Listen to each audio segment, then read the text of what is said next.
नमस्कार, मैं संजीव तिवारी, आपका वही चिरपरिचित दोस्त, मित्र या गुरु आपका एक बार फिर से स्वागत करता हूं।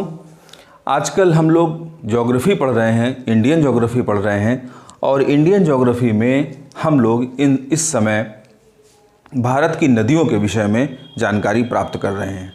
तो अपने उसी क्रम को हम लोग आगे बढ़ाते हैं और भारत की कुछ और नदियों के बारे में थोड़ा सा समझते हैं, फिर हम लोग इसके बारे में डिटेल से समझते हैं। ठीक है, देखिए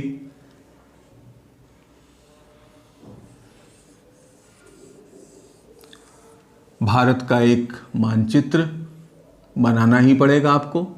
बहुत से लोग हो सकता है क्लास के दौरान नोट्स भी बना रहे हों, तो जो नोट्स बना रहे हैं वो लोग एक एटलस लेकर के बैठें और जहाँ जहाँ जिस तरह से मैं बताता जाता हूँ, जिस प्रकार से नदियों का क्रम बताता हूँ, किस तरह से उत्तर से दक्षिण की ओर नदियाँ निकल रही हैं, बह रही हैं, और उसी क्रम में वो अपने मानचित्र में, अपने मैप में ऐड करते जाएं, बनाते जाएं, तो उससे उनको काफ़ी कुछ जानकारी हो जाएगी।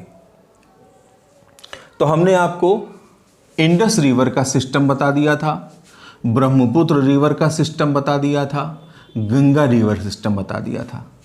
3 रिवर सिस्टम बता दिए थे। फिर हमने अरावली में लूनी आदि नदियों के बारे में बताया था।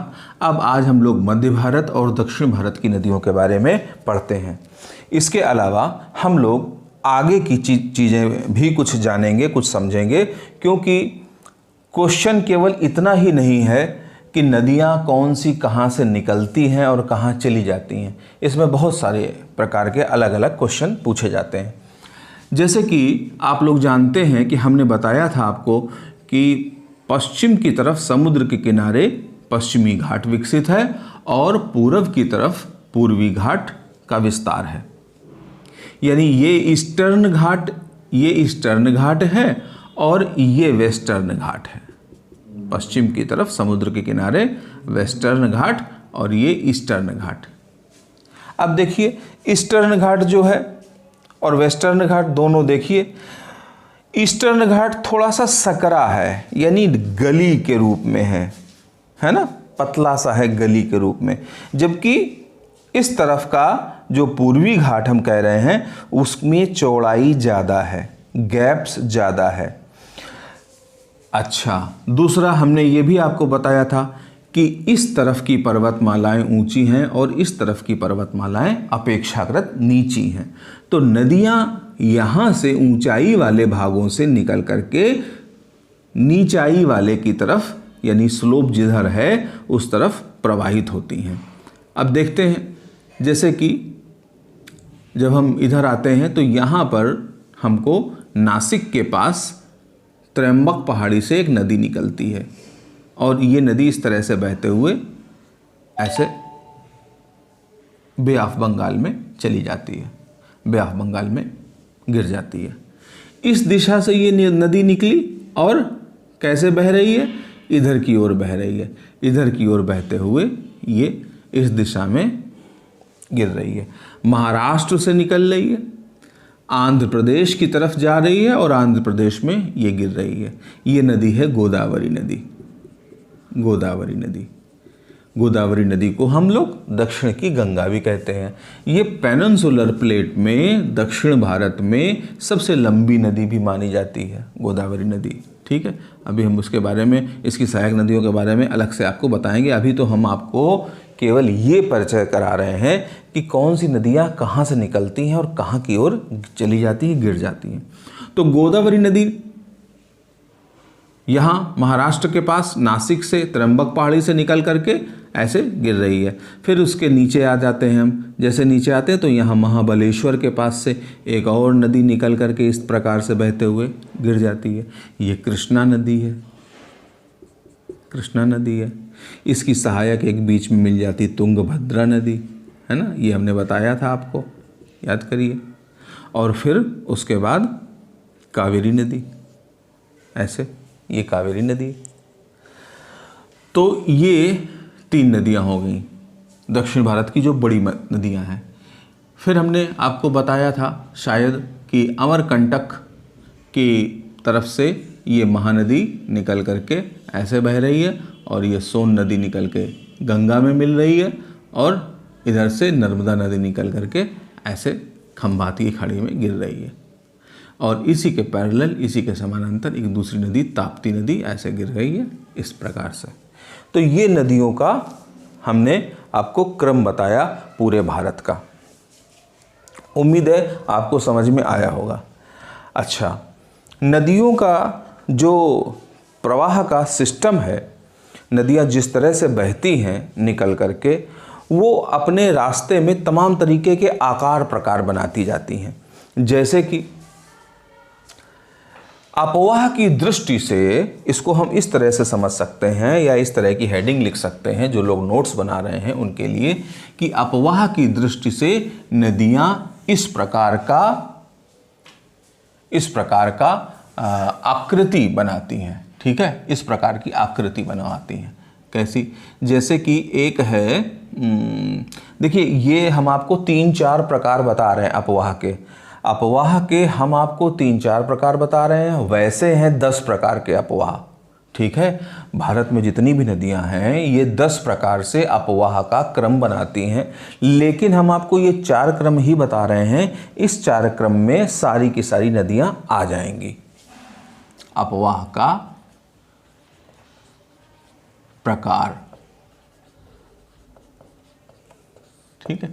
जैसे आपने देखा होगा, एक प्रकार है वृक्षाकार प्रकार, कहते हैं वृक्षाकार प्रतिरूप। वृक्षाकार प्रतिरूप, ये वृक्षाकार प्रतिरूप कैसा है? देखिए ऐसा है।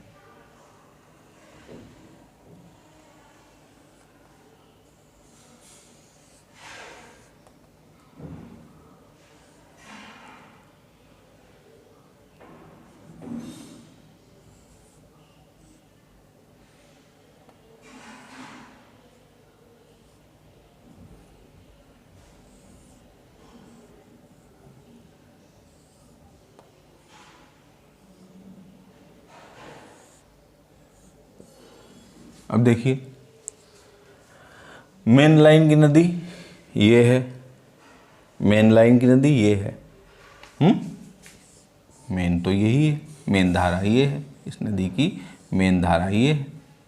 और ये छोटी सी स्थानीय नदी कोई आई, इसमें मिल गई, और ये कोई नदी निकल करके आई है और इसमें मिल रही है। ये जैसे कोई नदी आई है, इसमें ये मिल रही है। ये इधर से आई है, मिल रही है। ये इधर से नदी आई है, इसमें मिल रही है। ऐसे इस प्रकार से यही नदी आई है, इस तरह से इसमें मिल रही है। ये नदी इधर से निकली हुई है और इसमें मिल रही है। तो सब इधर से उधर से नदियाँ निकल करके मिल रही हैं, लेकिन छोटी छोटी जो स्थानीय नदियाँ हैं वो इन नदियों में मिल रही हैं। जैसे आपको मालूम है कि गंगा में कौन सी नदी मिलती है? यमुना। और यमुना में कौन सी नदी मिलती है? बेतवा, चंबल, अलग अलग नदियाँ। अब इसको हम वृक्षाकार प्रतिरूप कह रहे हैं। वृक्षाकार प्रतिरूप इसी तरह से बनता है। अब इसको और हम डेंस भी बना सकते हैं। जैसे मान लीजिए इसकी ये सहायक नदी हो गई, फिर कोई और सहायक नदी, इसकी भी सहायक कोई नदी ये हो गई, फिर इसकी भी कोई सहायक नदी हो गई, ऐसे ऐसे। और हम डार्क कर दें, और डार्क कर दें, देखते जाइए। तो क्या ये एक पेड़ की पत्तियों की तरह नहीं लगता? बताइए, हैं? पेड़ की पत्तियों की तरह क्या नहीं लगता?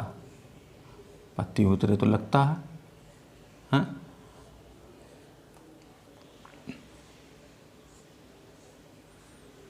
देखिए ये इस तरह से।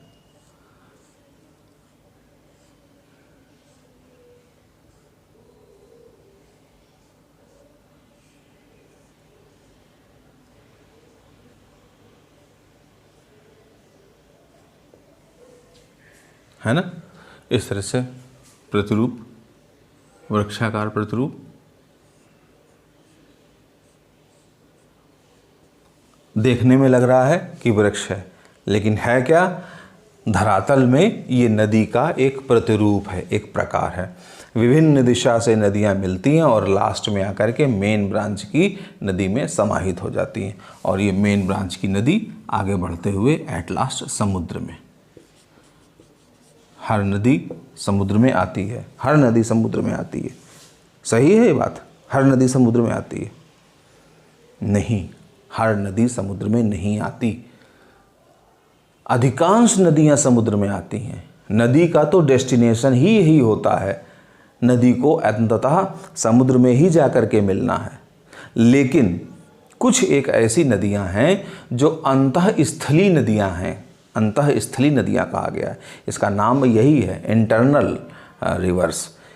तो ऐसी कौन सी नदियां हैं जिनको अंत में समुद्र न मिले, जो अंत में समुद्र की ओर न जा पाएं, जो अंत में समुद्र तक जिनकी डेस्टिनेशन न होने पाए, वो नदियां अंतःस्थलीय नदियां हैं। क्या कुछ ऐसी नदियों का उदाहरण है? क्या एक आध ऐसी नदियां बता सकते हैं? हाँ, बता सकते हैं। कौन सी नदी? लूनी नदी एक ऐसी नदी है जो समुद्र की तरफ जाती तो है लेकिन बह नहीं पाती। और कोई नदी है? हाँ है। और कौन सी नदी है? और नदी आपकी बनास नदी है ना? बनास नदी, ये भी समुद्र की ओर नहीं जा पाती, जाती है लेकिन समुद्र तक पहुंच नहीं पाती। इस तरह से और भी नदियाँ हैं कुछ। तो अब हम इसको इरेज कर दे रहे हैं, आप लोगों ने इसको समझ लिया होगा।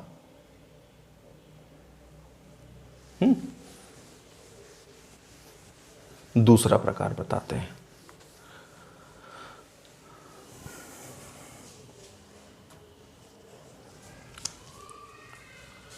वृक्षाकार के बाद अब दूसरा प्रकार बता रहे हैं, आयताकार।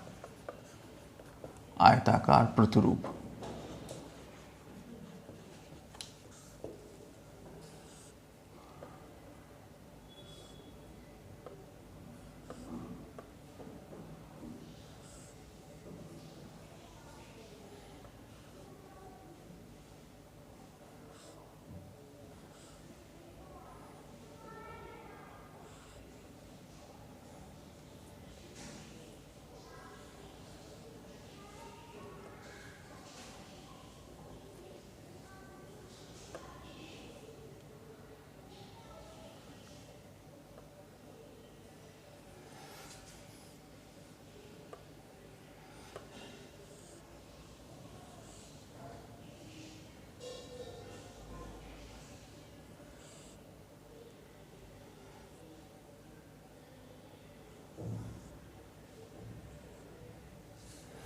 देखिए, ये आपको रेक्टेंगल टाइप का लग रहा है।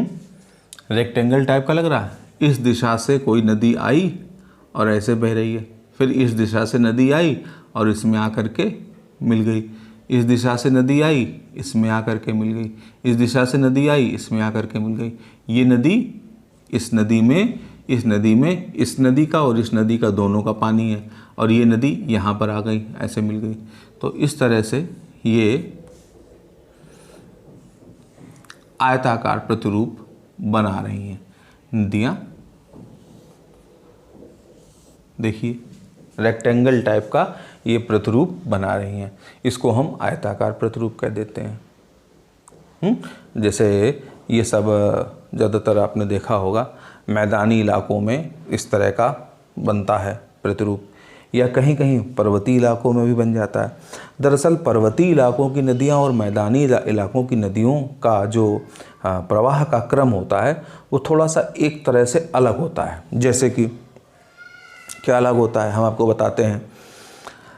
ये हालांकि हम आपको आज इससे संबंधित एक क्वेश्चन भी पूछने वाले हैं कि मैदानों में बहने वाली नदियाँ जो हैं और जो पर्वतों की ओर से, पर्वतीय पठारों से बहने वाली नदियां हैं, उनमें अंतर ये होता है कि वो भ्रंश घाटी में लगभग बहती हैं, और मैदानों में बहने वाली नदियों में सिल्ट की मात्रा अधिक होती है, यानी कि वो अपर्दन करती हैं ना, सॉइल एरोजन, तो अपने साथ साथ मिट्टी वगैरह बहाते रहती हैं। तो मिट्टी बहाती रहती हैं तो वो जब गिरती हैं तो डेल्टा वगैरह का निर्माण कर देती हैं। और ये जो नदियां हैं इनके साथ पहाड़ी इलाकों से बहने वाली नदियां या पठारों से बहने वाली नदियां ये अपने साथ सिल्ट नहीं ला पाती हैं, सिल्ट नहीं ला पाती हैं तो बहुत थोड़ा सा। ये भ्रंश घाटी में बहती हैं तो इनमें सॉइल इरोजन बिल्कुल भी नहीं होता, इसलिए इस तरह की आकृति वहाँ भी बन जाती है और वहाँ भी बन जाती है। ये कोई एक निर्धारित नहीं है कि कहाँ पे बनेगी। जो मैदानी इलाकों की नदियाँ हैं वो विसर्प वगैरह ज़्यादा बनाती हैं, ऐसे गोल चापाकार विसर्ग, घूम गई एकदम, चाप लगा दिया है ना, जिसको आर्क कहते हैं, वो लगा दिया, उस तरह का जो है प्रक्रिया ज़्यादा रखती है। तो मेरे ख्याल से आपको ये समझ में आ गया होगा आयताकार प्रतिरूप नदियों का, और हमने आपको वृक्षाकार प्रतिरूप बताया। अब तीसरा आपको बताते हैं हम अरीय, है ना, अरीय, अरीय प्रतिरूप, इसको कहते हैं अरीय प्रतिरूप। देखो भाई, अरीय प्रतिरूप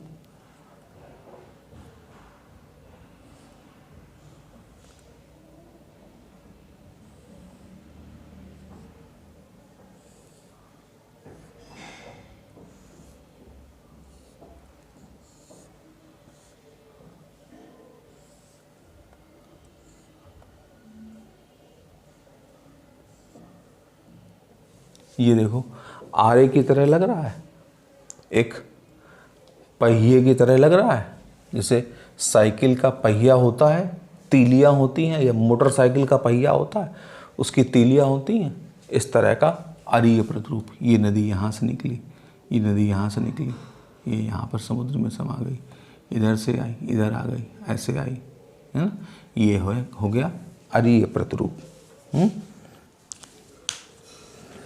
अच्छा, अब इसके अलावा एक है प्रतिरूप आपका समानांतर प्रतिरूप, है ना, समानांतर प्रतिरूप, सागर समानांतर प्रतिरूप, इसको भी हम आपको बता देते हैं।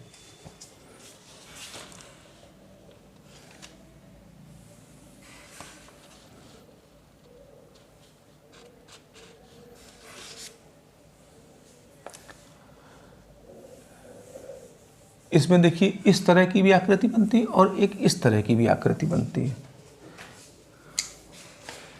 जैसे ये जो प्रतिरूप हमने बताया, जैसे ऐसे ऐसे ऐसे, है, ये लगभग कहीं कहीं पर ऐसा होता है, ज़्यादातर हमारे यहाँ थोड़ा सा कम है, हमारे देश में थोड़ा सा इसका कम है, क्योंकि ये जैसे खाड़ी वगैरह में कोई नदी निकलती जाती है, जो खाड़ी में गिरने वाली नदियां हैं वो इस तरह का प्रतिरूप बनाती हैं खाड़ी में। जैसे कैस्पियन सागर में कोई नदी गिरती है, या मान लीजिए कैस्पियन सागर जैसे है, और भी इसी तरीके के जितने भी हैं इंटरनल लैंड में, उस तरह से ज़्यादा इसमें होता है। और वैसे जो है इसका उल्टा कर दो, अरीय प्रतिरूप में ये भी है और ये भी है। कैसा, ये देखो हम बता रहे हैं आपको, जैसे कि इसका अपोजिट कर दो,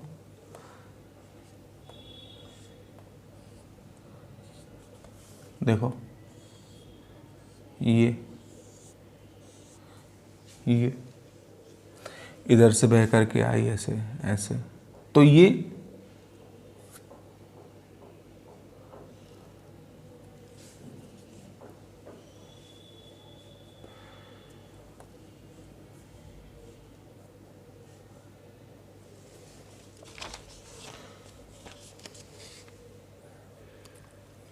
तो ऐसा ही बन गया।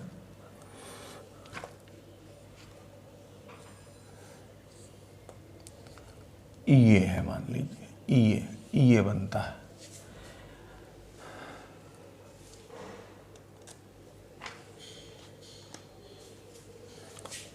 देखिए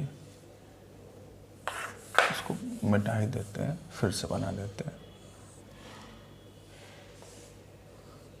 ठीक है।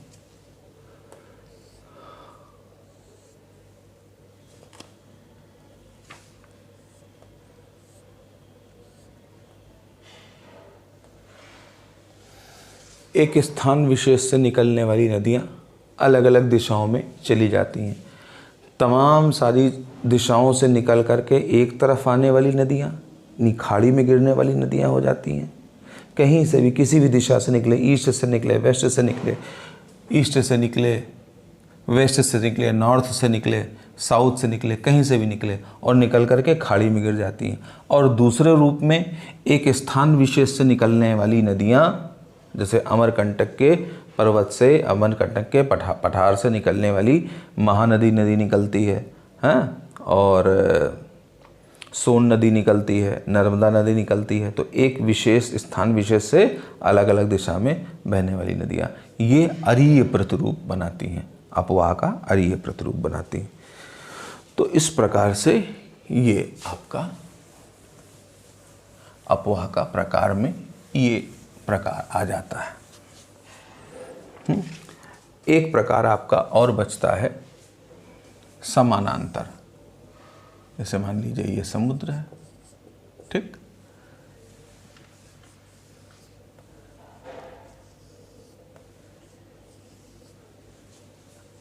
ये नदी, ये नदी, ये नदी एक दूसरे के समानांतर है, तो समानांतर प्रतिरूप हो गया बस।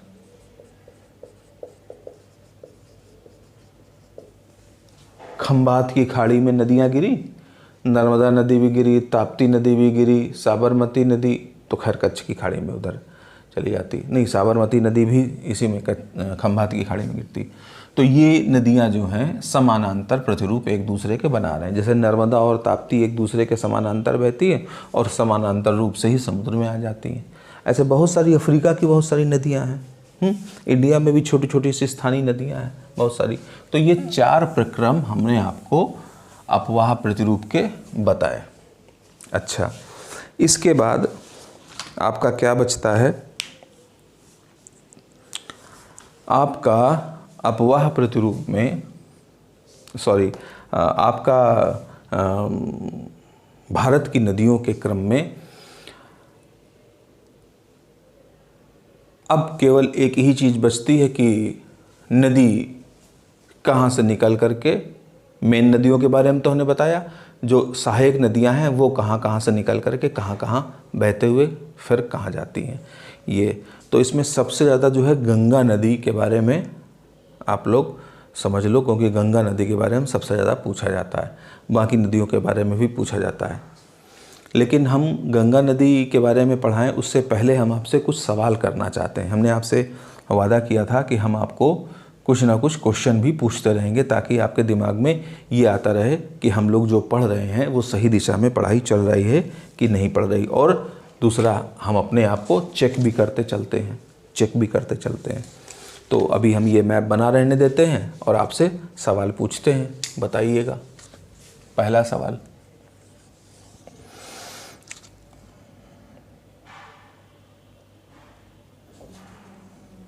गंगा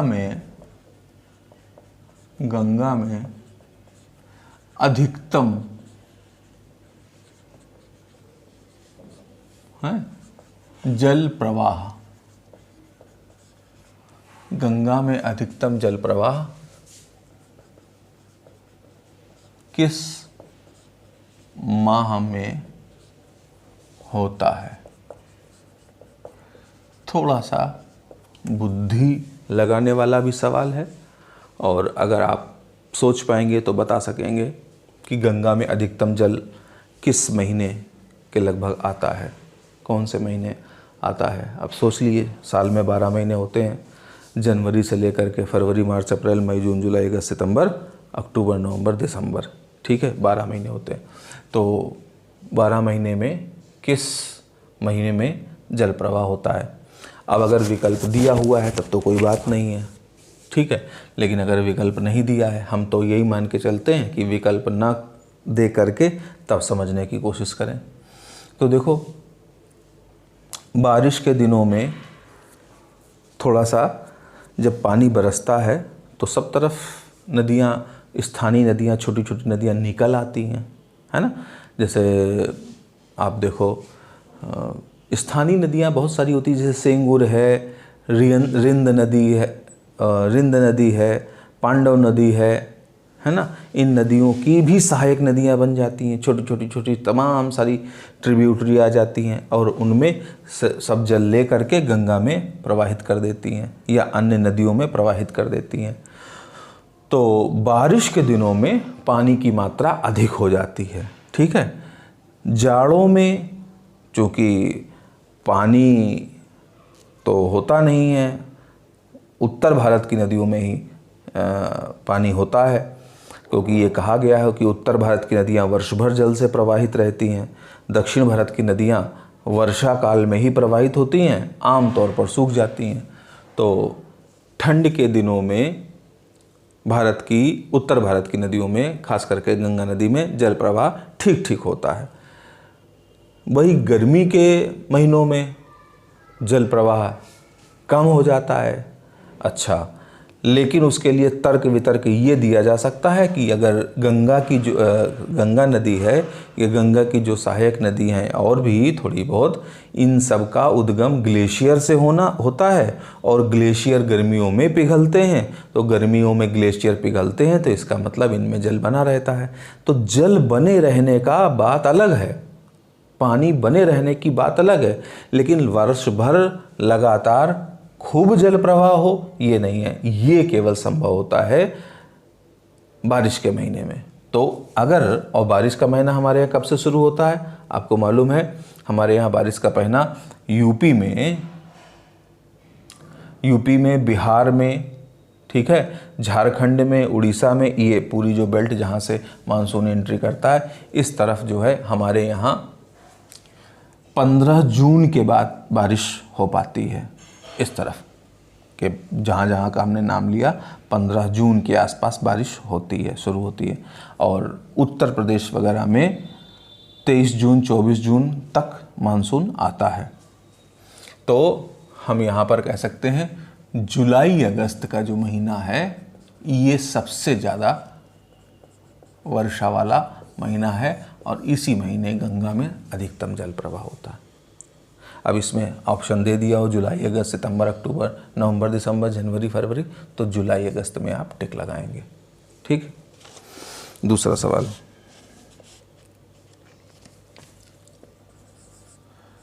कौन सी नदी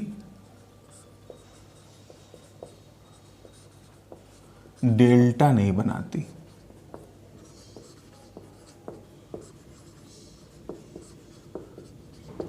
कौन सी नदी डेल्टा नहीं बनाती? अब डेल्टा नहीं बनाती तो विकल्प क्या है, इसका विकल्प देख लेते हैं। लेकिन आप सोच लो थोड़ा सा कि डेल्टा नहीं बनाने वाली नदी, हमने आपको अभी क्लास के दौरान बताया था, डेल्टा नहीं बनाने वाली नदी ऐसी कौन सी है जो डेल्टा नहीं बनाती? तो साहब डेल्टा तो वही नदी नहीं बनाएगी जिसमें सिल्ट नहीं होगा, या सिल्ट कम होगा, या सिल्ट बिल्कुल नहीं होगा।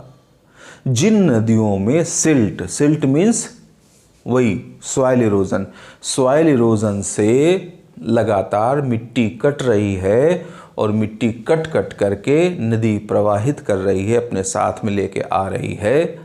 जैसे आपने गंगा नदी को देखा होगा, अलग अलग जगह पे तमाम सारे टीले से बन जाते हैं, उनमें किसान लोग खेती करने लगते हैं। जैसे बहुत दिनों तक अगर कहीं से बालू की उठान नहीं हुई तो गंगा नदी अपने रास्ते पर बालू ला करके जमा करती रहती है। बालू एक तरह का क्या है, सिल्ट ही तो है, उसी की वजह से तो डेल्टा बन जाता है। जैसे सुंदरवन का डेल्टा बना हुआ है। अब गंगा और ब्रह्मपुत्र लगातार इतने वर्षों से बह रही हैं तो लेकर के अपने साथ आ रही हैं, बालू जमा कर रही हैं। अब उनमें कालांतर में जंगल उगाया, वृक्ष उगाए, तो ये डेल्टा हो गया। माजुली नदी द्वीप है सबसे बड़ा दुनिया का, आप जानते हैं। तो कौन सी नदी डेल्टा नहीं बनाती? अब उसमें विकल्प आप देखेंगे तो विकल्प में ऐसी नदी होनी चाहिए जो लगभग घाटियों से बहे, है ना, पठारी घाटियों से बहे, वही नदी हो सकती है विकल्प के रूप में। लेकिन अब हम लोग विकल्प देख लेते हैं। हमने ये तो मालूम है कि कौन सी नदी डेल्टा बनाएगी और कौन सी नदी नहीं बनाएगी, ये पता हो गया। अब ये देख लें, देखिए पहला मान लीजिए है गंगा, है, कौन सी नदी डेल्टा नहीं बनाती? गंगा हो गई, दूसरी ब्रह्मपुत्र हो गई, तीसरी महानदी हो गई और चौथी ताप्ती हो गई। अब बताओ कौन सी नदी है जो डेल्टा नहीं बनाएगी? आप आराम से बताओ।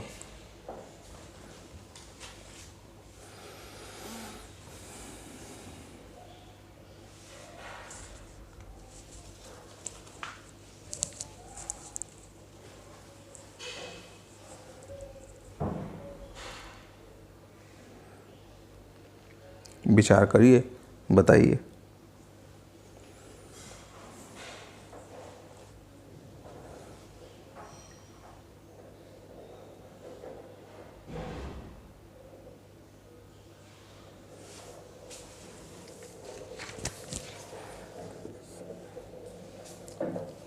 छोटे से फॉल्ट में बहती है, भ्रंश घाटी में बहती है, खूब गाद लेके आती है, खूब सिल्ट लेके आती है, इसलिए ये नहीं हो सकती।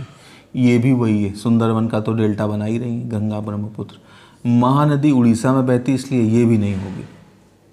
केवल यही नदी बची जो मध्य भारत से निकलती है, नर्मदा के समानांतर निकलती है और ये फॉल्ट बनाती है, भ्रंश घाटी में बहती है, इसलिए ताप्ती नदी ही ऐसी हो सकती है जो डेल्टा नहीं बनाती।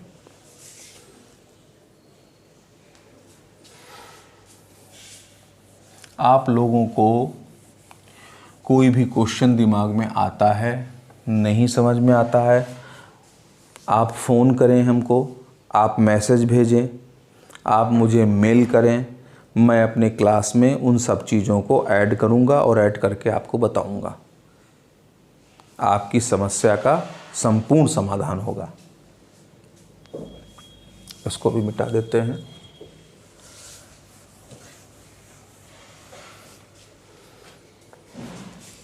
एक और क्वेश्चन लिखते हैं।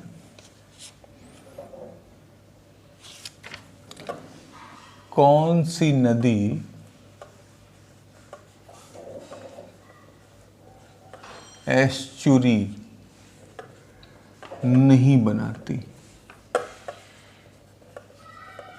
इसका मतलब अन्य सभी नदियां बनाती हैं एस्चुरी, ठीक है। कौन सी नदी एस्चुरी नहीं बनाती?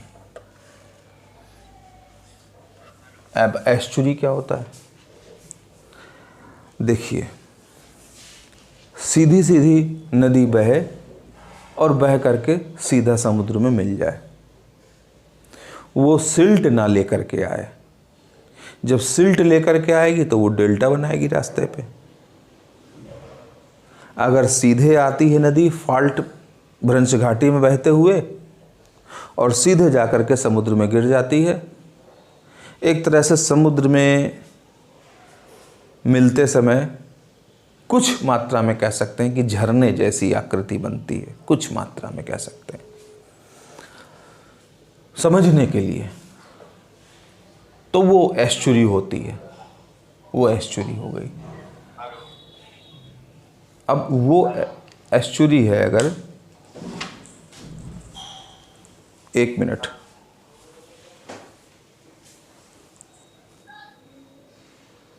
हेलो, हाँ हाँ गुरुजी, हेलो, हाँ ठीक है, कोई बात नहीं, रखिए, गलती से मिल गया होगा।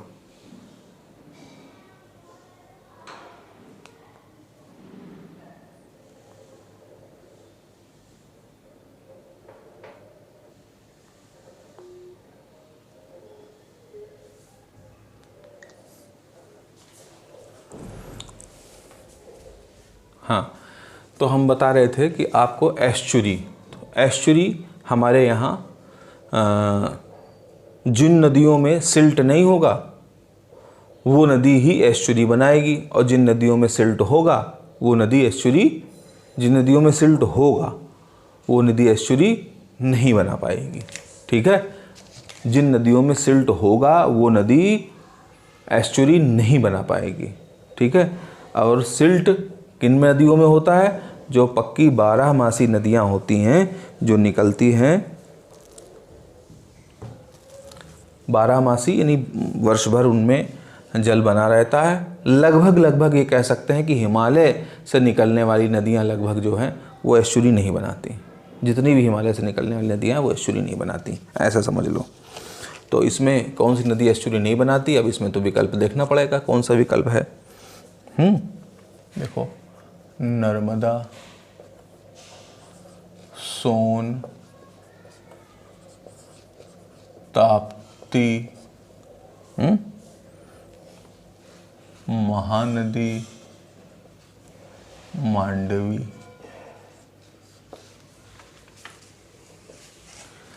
नर्मदा नदी एस्चुरी बनाती है, हमको लिखना है नहीं बनाती। ताप्ती नदी एस्चुरी बनाती है। सोन नदी यहाँ से निकल करके गंगा में मिल जाती है, तो ये नदी एस्चुरी बना सकती है क्योंकि ये पहाड़ी इलाके से निकल रही है, यानी अमरकंटक के पठार से निकल रही है और गंगा में मिल रही है पटना के पास। तो मान के चलते हैं हम कि ये एस्चुरी नहीं बनाती है लेकिन बना सकती है। और भी विकल्प देख लें ज़रा। महानदी है, महानदी तो बिल्कुल एस्चुरी नहीं बनाती क्योंकि ये तो गिरते समय जब उड़ीसा की तरफ आती है तो ये हीराकुंड बांध बना हुआ है, इस पे अमरकंटक के पठार से निकलती है, तो ये जब बहते हुए उड़ीसा की तरफ आती है तो ये डेल्टा का निर्माण करती है, डेल्टा का निर्माण करती है, यानी सिल्ट है इसमें तो डेल्टा का निर्माण करती है, इसीलिए इसमें खेती वगैरह खूब होती है। तो ये नदी एक ऐसी है स्पष्ट रूप से इन 5 नदियों में जो एस्चुरी नहीं बना सकती। मांडवी नदी ये गुजरात की नदी है, स्थानीय नदी, तो ये भी हम मान के चलते हैं कि हो सकता है कि बना लेती हो। तो इसमें सही आंसर है ये महानदी। महानदी। एक बात और बता दें आपको, इधर से निकल कर इधर गिरने वाली नदियाँ लगभग सब अपने लास्ट में डेल्टा बनाती हैं, यानी मिलते समय, समुद्र में मिलते समय, बंगाल की खाड़ी में मिलते समय ये नदियाँ डेल्टा बनाती हैं, डेल्टा का निर्माण करती हैं। चाहे वो महानदी हो, चाहे वो गोदावरी हो, चाहे वो कृष्णा हो, चाहे वो कावेरी हो, डेल्टा बनाती हैं। और ये डेल्टा बहुत उपजाऊ है, जैसे गंगा यमुना का दोआब, गंगा यमुना का डेल्टा बहुत उपजाऊ है ना। ये एक सवाल और पूछ रहे हैं, क्योंकि देखिए हम लोग धीरे धीरे करके चैप्टर में आगे बढ़ते जा रहे हैं, क्वेश्चन नहीं पूछेंगे तो काम नहीं चलेगा। अब जैसे एक बात आती है सिंधु की सहायक नदी, इस तरह के क्वेश्चन पूछे जाते हैं। सिंधु की सहायक नदी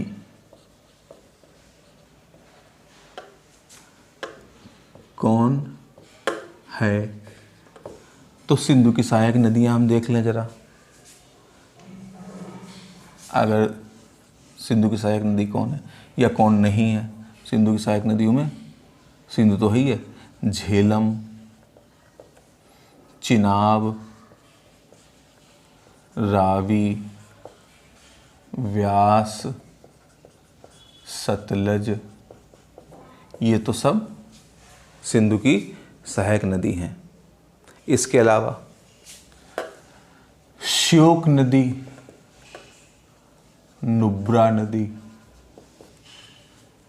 अब ये इसमें किसको हम मानेंगे सहायक नदी? इसमें यहाँ पर एक सवाल भी उत्पन्न होता। श्योक नदी, नुब्रा नदी और झेलम, रावी, चिनाब, व्यास, सतलज, तो ये तो देखिए सब लोग जानते हैं कि सिंधु की सहायक नदियाँ हैं।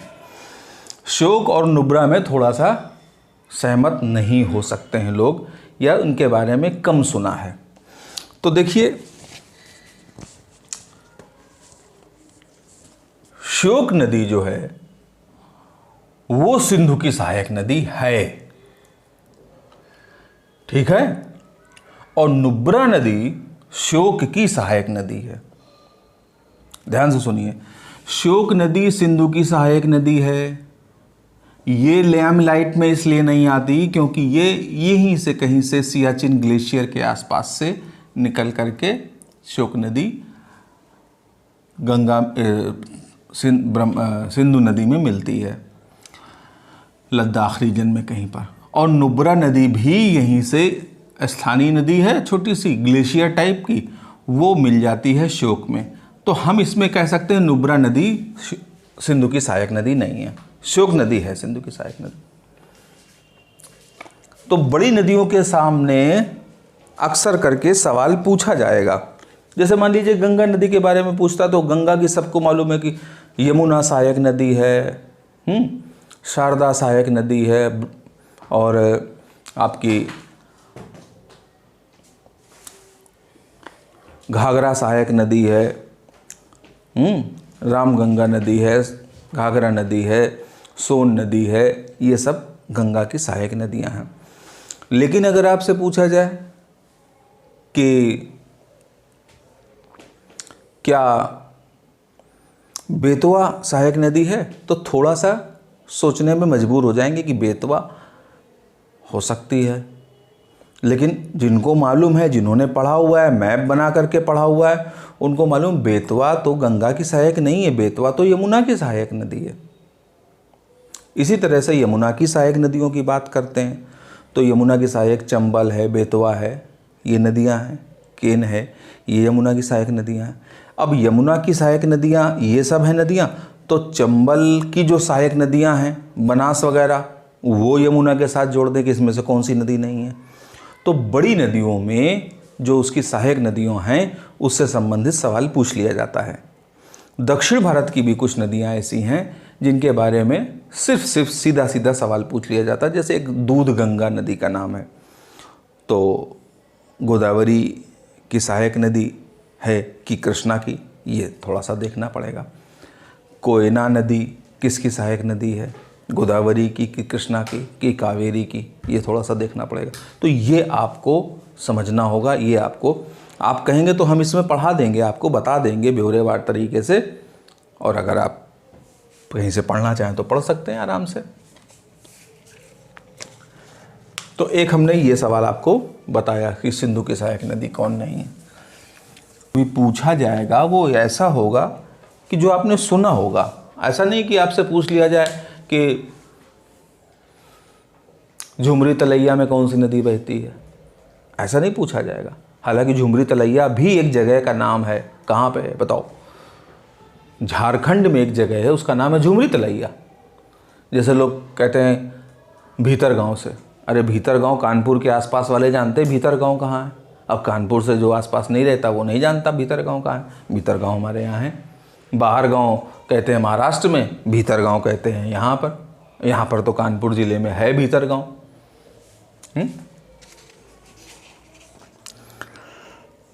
अब देखिए एक आता है सवाल आपसे संबंधित, पूरा हमने पढ़ा हुआ है तो कहीं से कुछ भी पूछो, कथन और कारण वाला। हालांकि कथन और कारण वाला वनडे के एग्ज़ाम में कुछ यूपी SSS वगैरह में पूछा जाता है और नहीं पूछते, वो सिविल सर्विसेज में ज़्यादा पूछा जाता है कथन और कारण में। अब देखिए एक कथन है, एक कारण है। कथन को मान लो हम A से डिनोट करते हैं, कारण को हम R से डिनोट करते हैं। कथन कह रहे हैं कि गंगा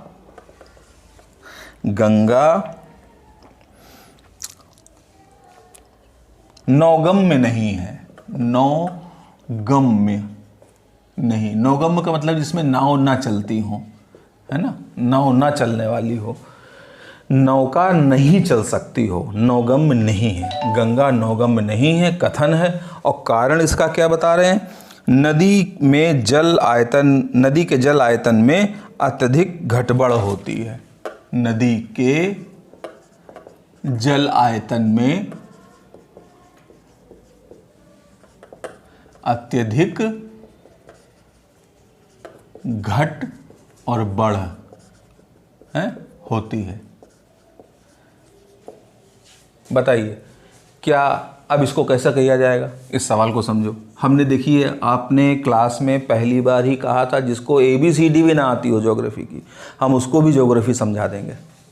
तो उसी आधार पर हम चल रहे हैं। गंगा नौगम्य नहीं है, यानी गंगा में नौका चलाना आसान नहीं। आप बताओ गंगा नदी में क्या नौका चलाना आसान नहीं है? क्या इतना मुश्किल है? क्या यमुना नदी में, क्या प्रयागराज में, इलाहाबाद में क्या नौकाएं नहीं चलती हैं? क्या कानपुर में गंगा में नौकाएं नहीं चलती हैं? अरे हमारे देश का जो सबसे बड़ा वाटर वे है वो तो इलाहाबाद से हल्दिया तक हमारे देश का सबसे पहला और सबसे बड़ा वाटरवे है, आपको मालूम है, तो नौकाएं तो चल सकती हैं, तो यानी कि कथन गलत हो गया। इसका मतलब गंगा नौगम है।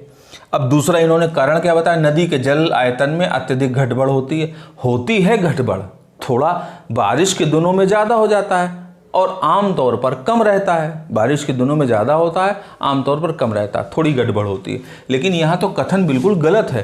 तो आपके जो ऑप्शन होंगे, विकल्प होंगे, उसमें ये जरूर होगा कि क्या कथन गलत है। हाँ साहब, कथन गलत है, कथन बिल्कुल गलत है, तो कथन गलत है और उसकी सही व्याख्या भी नहीं करता। सही है, तो वही वाला आंसर हो जाएगा। ठीक है, एक सवाल और बताएंगे, उसके बाद अपनी बात यहाँ से समाप्त करेंगे क्वेश्चन की, फिर आगे हम बताएंगे आपको। कावेरी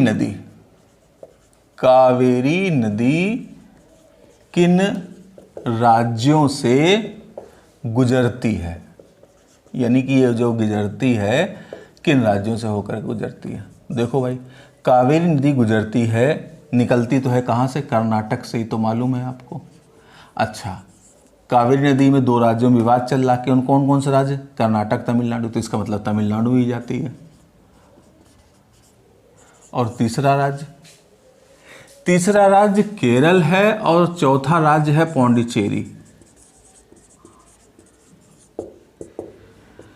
यहां पर केरल और पौंडीचेरी की अगर हम बात करते हैं तो यहां पर माना कि नदी कावेरी डायरेक्टली नहीं जाती है, सीधा नहीं जाती है, लेकिन इनडायरेक्टली जाती है। कैसे, अपनी नदी द्रोणी के हिसाब से। रिवर बेसिन जो है कावेरी का, वो केरला में भी है और पौंडीचेरी में भी है ना। अडियार नदी है कावेरी की सहायक नदी, पौंडीचेरी से निकल करके आती है इधर की तरफ, पौंडीचेरी में बहती है। पौंडीचेरी से निकलती कहीं से भी हो, लेकिन पौंडीचेरी में मिलती है ना। तो कावेरी नदी इन 4 राज्यों में है बेसिन।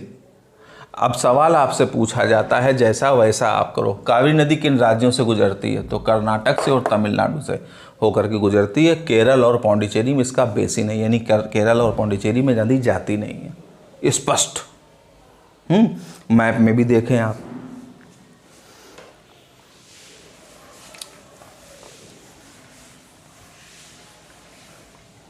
आगे बढ़ते हैं हम लोग। आज की क्लास लगभग समाप्त होने जा रही है और हम लोगों ने आज काफ़ी क्वेश्चंस के बारे में, नदियों के बारे में पढ़े हैं। अभी आपको डिटेल में नदियों के बारे में बताना है।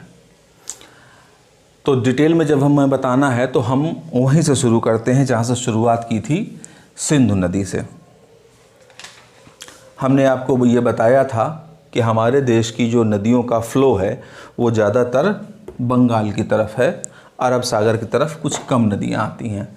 लगभग हमारे देश की 77% जो अपवाह है, रिवर बेसिन है, नदियाँ जो हैं गिरती हैं इधर, और 23% लगभग जो है इधर आती हैं, अरब सागर में गिरती हैं आकर के। तो हम आपको सबसे पहले सिंधु नदी तंत्र में जो दोआब है इसके बारे में बताते हैं, क्योंकि ये सबसे ज़्यादा इम्पोर्टेंट है। इसके बारे में अक्सर करके सवाल पूछे जाते हैं। ठीक है, तो आप दोआब थोड़ा सा समझ लो।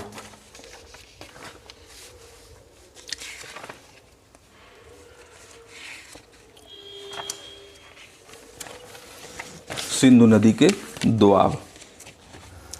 अब इसमें सिंधु नदी के दोआब में एक पंचनद दोआब आता है। पंचनद दोआब। पहला है सिंध सागर दोआब। सिंध सागर दोआब। दूसरा दोआब है चाज दोआब। चाज दोआब। तीसरा दोआब है रचना दोआब। अलग अलग नाम हैं सबके। बारी दोआब हैं, और लास्ट है बिस्ट दोआब।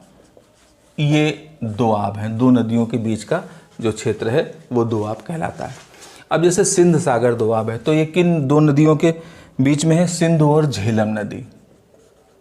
सिंधु व झेलम। सिंधु नदी ये आई और झेलम नदी ये आई। अब ये सब जो है इलाका ये सिंध सागर दोआब के अंतर्गत आ गया। सिंध सागर दोआब में इतिहास में कुछ घटनाक्रम घटित हुआ था, बता सकते हो? कुतुबुद्दीन ऐबक का एक शत्रु था, उसको सिंध सागर दोआब में डुबोकर मारा गया था।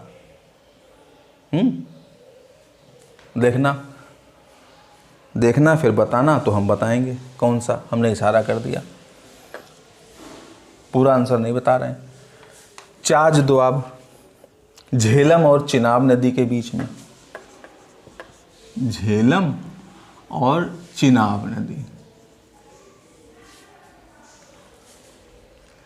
चाज दोआब झेलम और चिनाब नदी के बीच में आ गया।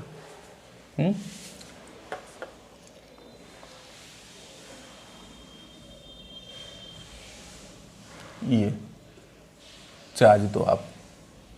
रचना दोआब चिनाब और रावी के बीच में। चिनाब और रावी की नदी के बीच में।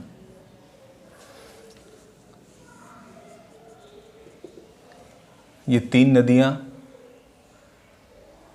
चिनाब, रावी और व्यास, ये तीन नदियां हिमाचल प्रदेश से निकली है ना, तो उसी में ये मान लीजिए।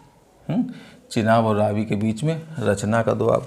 अब बारी का दोआब रावी और व्यास के बीच में। रावी और व्यास नदी के बीच में।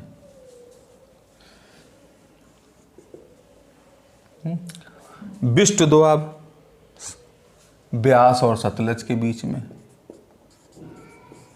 अब आपको एक बहुत अच्छी बात बताते हैं। देखिए, अक्सर करके लोग कहते हैं सर याद नहीं होता। याद कैसे नहीं होगा? याद हम बताएंगे, ट्रिक आपको याद करने की बता रहे हैं।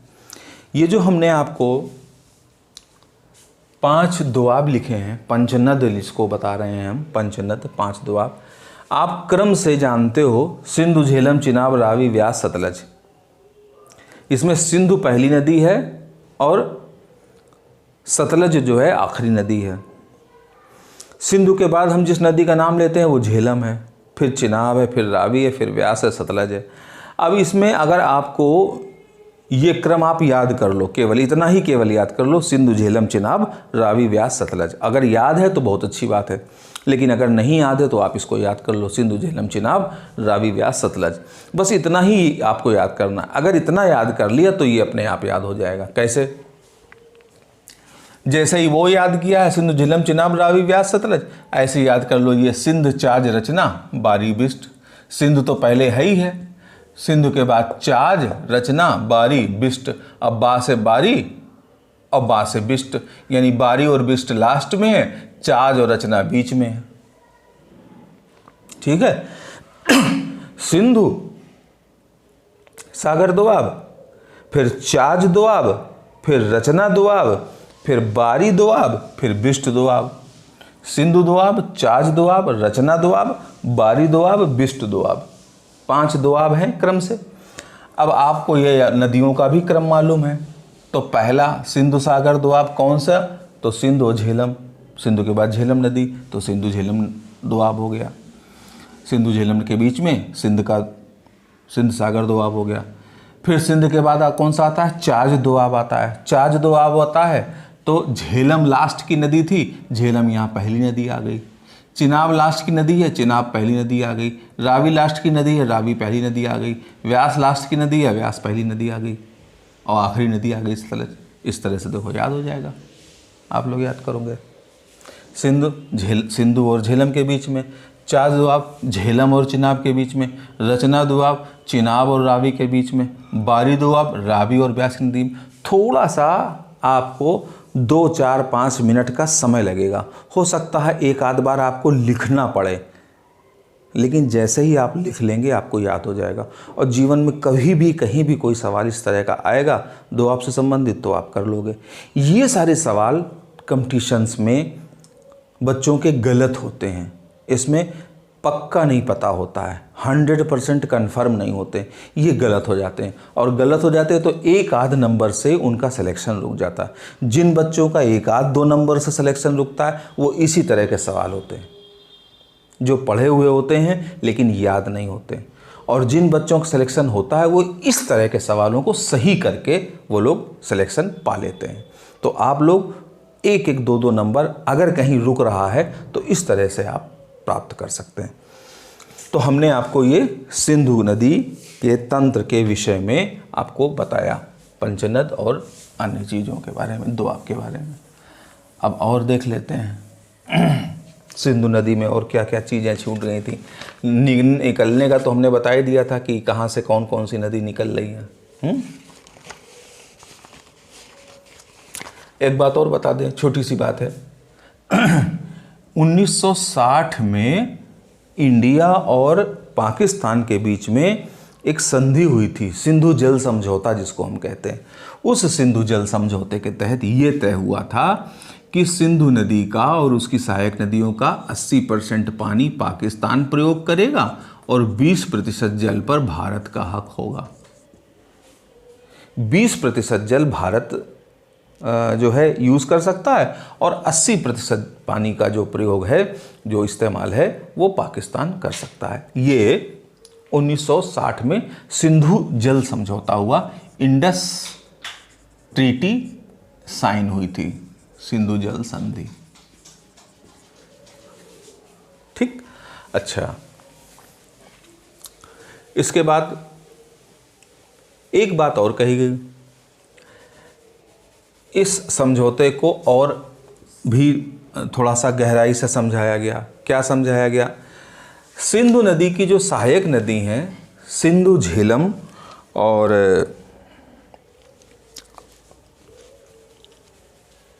सिंधु चिनाब और झेलम, सिंधु झेलम और चिनाब, तो हम क्रम से ही बता रहे हैं, सिंधु झेलम और चिनाब, सिंधु झेलम चिनाब, 3 नदियाँ, सिंधु झेलम चिनाब, ये नदियाँ, इनका जल पाकिस्तान को, पाकिस्तान इनके जल का 80% प्रयोग कर सकता है, या इसका जो नियंत्रण है वो पाकिस्तान को है, इसका जो नियंत्रण है वो पाकिस्तान को। और जो शेष नदियाँ बचती हैं, रावी, व्यास, सतलज, इनका नियंत्रण भारत को दिया गया। नियंत्रण का मतलब इन पर आप कुछ कर सकते हो, नियंत्रण है, बाकी तो फाइनली यही फार्मूला चलता रहेगा। ये सिंधु नदी के बारे में एक जानकारी छोटी सी।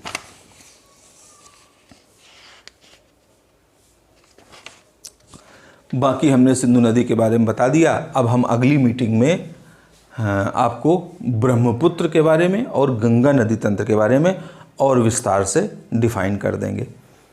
ठीक है, तो आप लोग तब तक देखिए और हम आपसे क्वेश्चन पूछते रहेंगे। नोट्स अगर आप बना रहे हैं तो अच्छी बात है, नोट्स नहीं बना रहे हैं तो और अच्छी बात है, क्योंकि फिर आपको कॉन्फिडेंस है ही कि हम कर ले जाएंगे। तो ठीक है, फिर हम लोग मिलते हैं अगली क्लास में। तब तक के लिए नमस्कार, प्रसन्न रहें।